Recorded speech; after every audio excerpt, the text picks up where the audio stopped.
Olá, tudo bem? Hoje eu vou começar a nova série de sacadas pictóricas que eu tô devendo a vocês desde o meio do ano. Por motivo de trabalho, ficou difícil de gravar os vídeos, então eu tô iniciando agora, finalzinho de outubro. Bom, nessa série de sacadas pictóricas, novamente, nós vamos ter 13 sacadas, que eu espero que ajude muito vocês que querem ingressar na profissão. Como eu já falei em outros vídeos, existem duas maneiras de você trabalhar como conservador restaurador, independente se você escolheu uma graduação, uma pós-graduação, um curso técnico, um tecnólogo, ou até um curso de ateliê bem recomendado. Uma é você trabalhar para empresas de restauro, que geralmente quem trabalha para empresas de restauro são pessoas recém-formadas, na faixa etária de no máximo 30 anos, que vão para essas empresas, trabalham nessas empresas com obras geralmente de grande porte. Não que não façam restauros menores, mas geralmente são obras de grande porte, com projetos, né, que envolve milhões de coisas. E tem o pessoal que trabalha como autônomo ou como microempreendedor, ou até monta um ateliê com outra pessoa. Esse caso é o que eu mais direciono às sacadas pictóricas e a grande parte dos vídeos que eu coloco. Inclusive, todos os cursos que eu ministro, tanto online quanto presenciais, envolvem e são focados mais para esse público que geralmente está acima dos 30 anos. Pessoas que já se graduaram em outras áreas e querem trabalhar com restauro. De repente, na cidade que moram, não tem uma pós, não tem um tecnólogo, então às vezes precisam de um curso online, ou até se deslocam para uma cidade que tenha uma pós ou uma graduação. E os meus vídeos geralmente são para essas pessoas, são feitos para essas pessoas que trabalham em ateliê, como autônomas.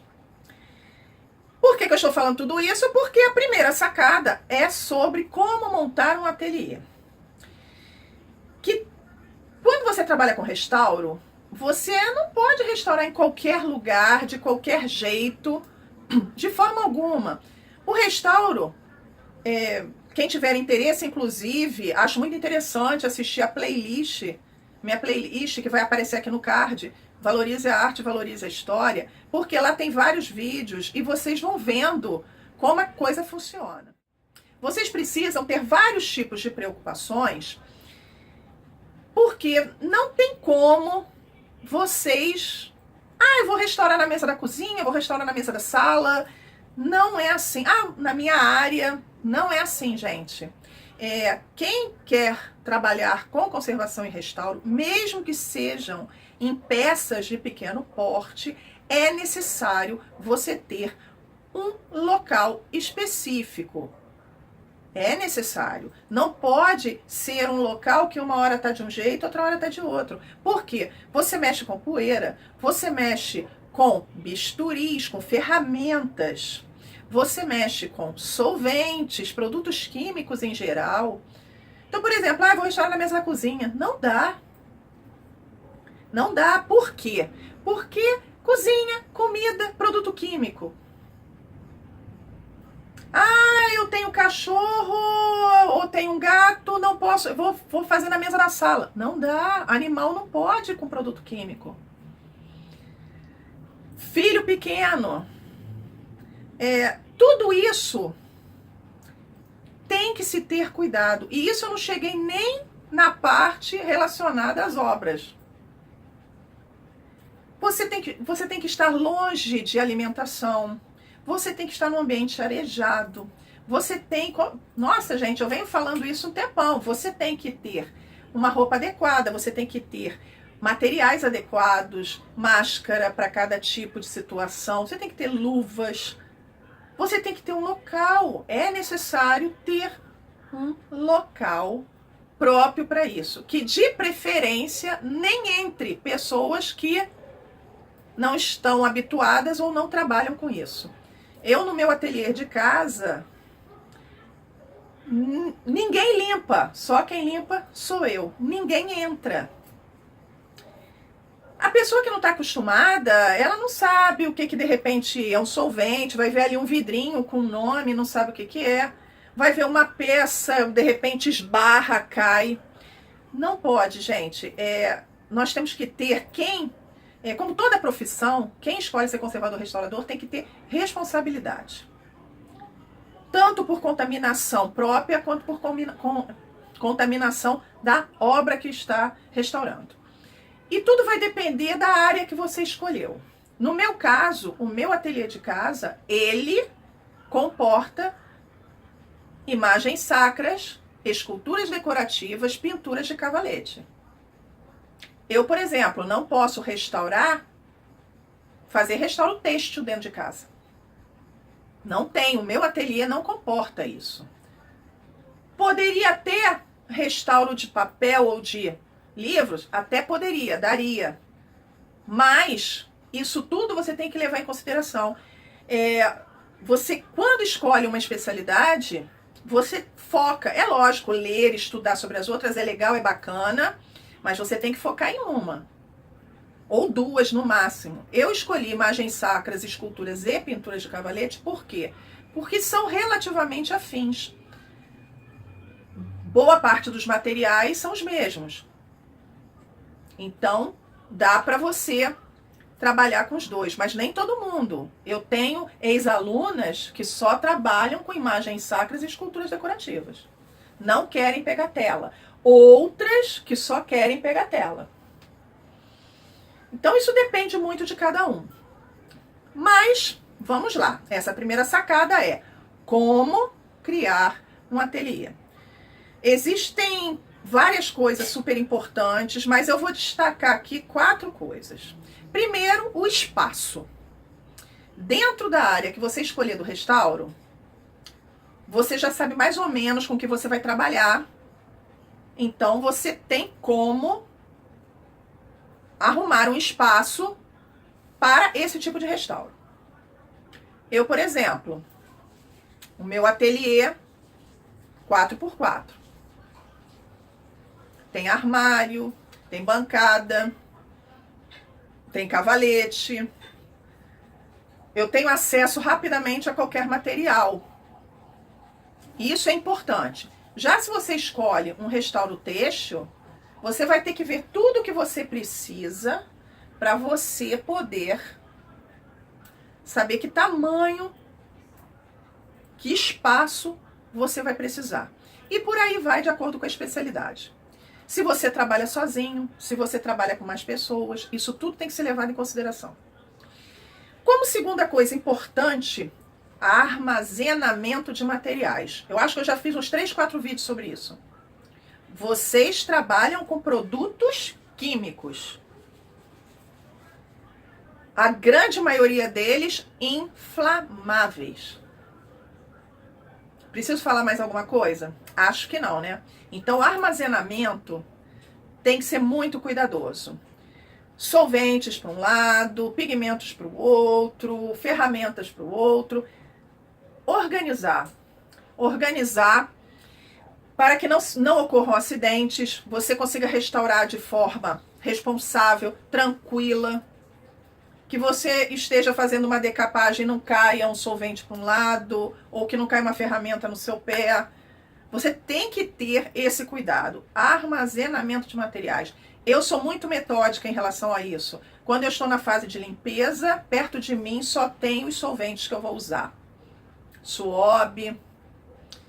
Saí da fase de limpeza, vou para recomposição volumétrica, eu só tenho os materiais de recomposição volumétrica perto de mim. Dá trabalho? Dá trabalho. Mas veja bem, se você está na recomposição volumétrica, para que você vai ter todos os solventes ou todos os pigmentos perto de você? Não há necessidade. É lógico, tem pessoas que fazem prateleiras, colocam. Não é o meu caso, eu tenho armários. Então, eu sempre terminei uma fase, guardo tudo, trago o material da outra. É um trabalho que eu prefiro ter para não acontecer nenhum tipo de problema. Como terceiro passo, é a mesa, bancada, prancheta que você vai trabalhar. Ela precisa ser firme. No caso de imaginárias e esculturas decorativas, elas têm um certo peso. Você não pode usar, por exemplo, uma mesinha que monta, desmonta, que aí ela não tem muita firmeza, de repente você encostou, ela vira com imagem, com escultura, com tudo. Não. Tem que ser uma mesa, uma bancada, uma prancheta firme, porque você não sabe o peso desta peça. No caso de pintura, você tem que ter um bom cavalete. E tem que ter também uma mesa, uma prancheta ou uma bancada, porque tem alguns passos do restauro de pintura de cavalete que a tela precisa ficar num local plano. Isso tem que se ter muito cuidado na hora de escolher, na hora de instalar no seu ateliê. E como quarto ponto, iluminação. Gente, é imprescindível um local bem iluminado. Ah, mas eu uso uma lupa de cabeça que tem luz. Não funciona o tempo todo, porque a luz da lupa, ela é focada num ponto, e muitas vezes não é o ponto que você está ali com a mão fazendo alguma coisa.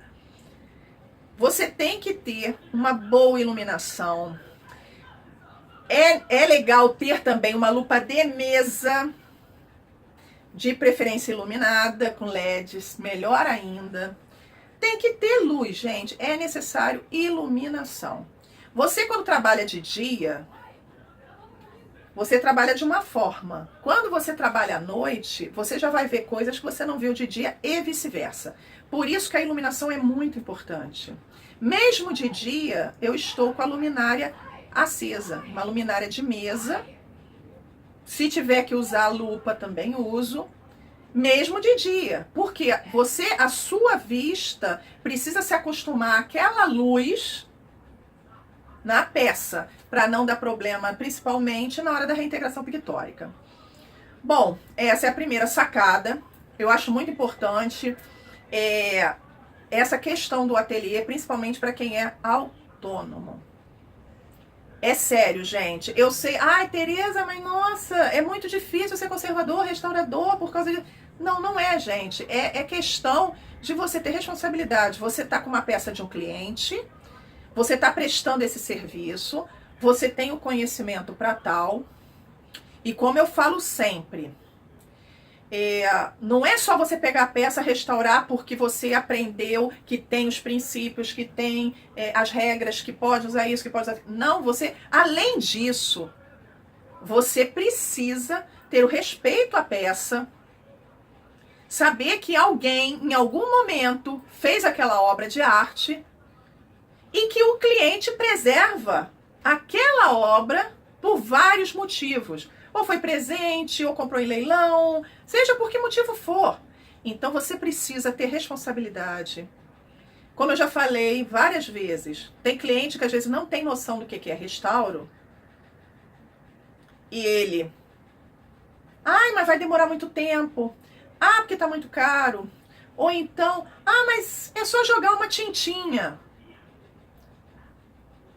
Se você não conseguir conversar com a pessoa e mostrar para ela que o restauro não é isso, que você estudou a beça para ser restaurador, você investiu, você para montar um ateliê, por menor que seja, você investe em materiais. Então, quando você mostra isso para o cliente, 90% das vezes, a não ser que ele não tenha poder aquisitivo para fazer, mas 90% das vezes ele vai fazer o restauro porque você mostrou para ele como funciona. Porque muita gente ainda não tem noção de como funciona o restauro. Tem muita gente ainda que associa restauro ao artesanato, com todo respeito ao artesanato. Mas tem muita gente que associa. Por quê? Tem muita gente falando que restaura e, na realidade, está fazendo artesanato. Está lidando com a peça como se fosse uma peça de artesanato. Por isso que eu falo para vocês da seriedade da responsabilidade e do respeito tanto ao cliente quanto à obra, ao artista que fez a obra e a você mesmo. Tá bom? Espero que vocês tenham gostado do vídeo. Inscrevam-se no canal, me encontrem nas redes sociais. Como eu já falei anteriormente, eu tenho uma playlist só sobre conservação e restauro, que já está no card. E até a próxima sacada, o próximo vídeo. Nos vemos pela arte, nos vemos pela história. Tchau, tchau!